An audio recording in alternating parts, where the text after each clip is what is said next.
আসসালামু আলাইকুম। আপনারা সবাই কেমন আছেন? আশা করি ভালো আছেন। আমি ডলি কবির।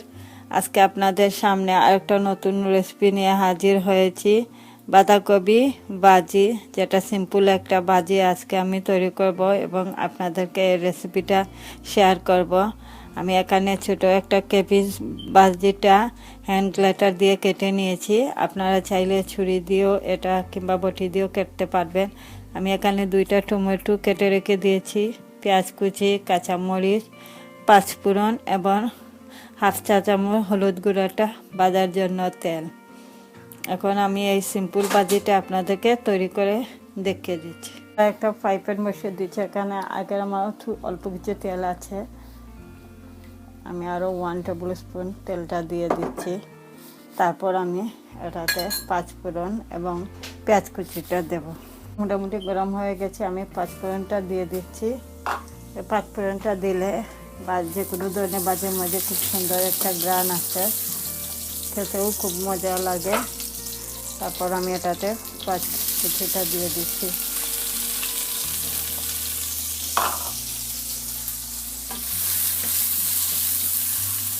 এবং এখন পেঁয়াজ কুচির আরও 5 মিনিট ভাজি হওয়ার পর আমি হলুদের পাউডারটা দেবো।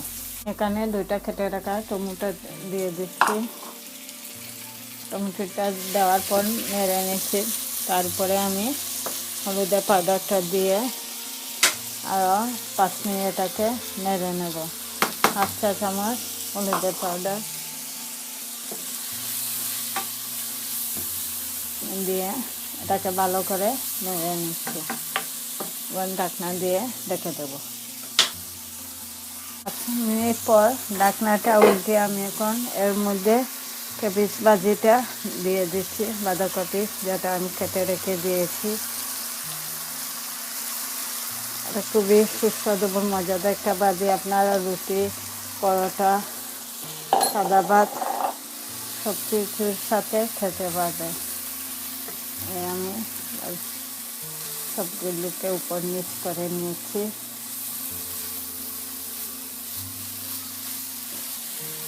তারপর এটাকে রেখে দেবো। রেখে দিলে এটা থেকে পানি বের হবে এবং সেই পানিটা দিয়েই আমার বাঁধাকপি ভাজিটা সিদ্ধ হয়ে যাবে। 5 মিনিট পর আমি ঢাকনাটা উল্টে ভাজিটাকে নেড়ে দিয়েছি। দেখুন খুবই সুন্দর একটা কালার আসছে এবং আমি কোনো পানি ইউজ করি নাই।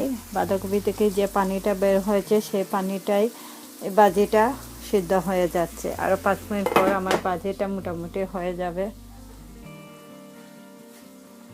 আরও 5 মিনিট পর ভাজিটা মোটামুটি হয়ে গেছে। আমি ঢাকনাটা উল্টে আপনাদেরকে নেড়ে দেখিয়ে দিচ্ছি।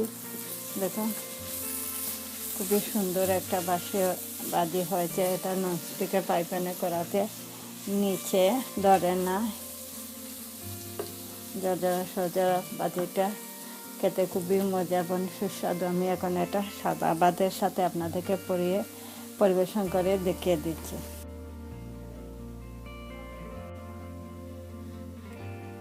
ভাজিটা রেডি হয়ে গেছে।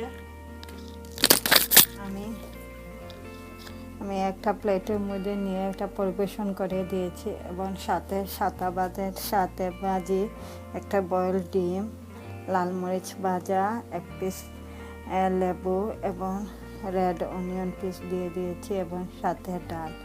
এরকম সিম্পলভাবে যে কোনো টাইমে আপনারা ভাতটা যদি পরিবেশন করে খেয়ে দেখতে পারবেন, খুবই মজা এবং ডিলিশাস। আজকে আমি এটা আমার জন্য দুপুরে লাঞ্চে বানিয়েছি। আপনারাও বাসায় আমার মতো করে খুবই সিম্পল এবং কম উপকরণ দিয়ে বাঁধাকপি ভাজিটা বানিয়ে খেয়ে দেখতে পারবেন। ইনশাআল্লাহ আপনাদেরও আমার ভিডিওটা ভালো লাগবে এবং রেসিপিটাও আপনারা লাইক করবেন, ফ্রেন্ডসদেরকে শেয়ার করবেন এবং আমার চ্যানেলে যারা নতুন দেখতেছেন তারা আমার চ্যানেলটাকে সাবস্ক্রাইব করতে ভুলবেন না। ইনশাআল্লাহ সেই পর্যন্ত সবাই ভালো থাকেন, সুস্থ থাকেন। আবারও আমি নতুন রেসিপি নিয়ে আপনাদের সামনে হাজির হব। আল্লাহ হাফেজ।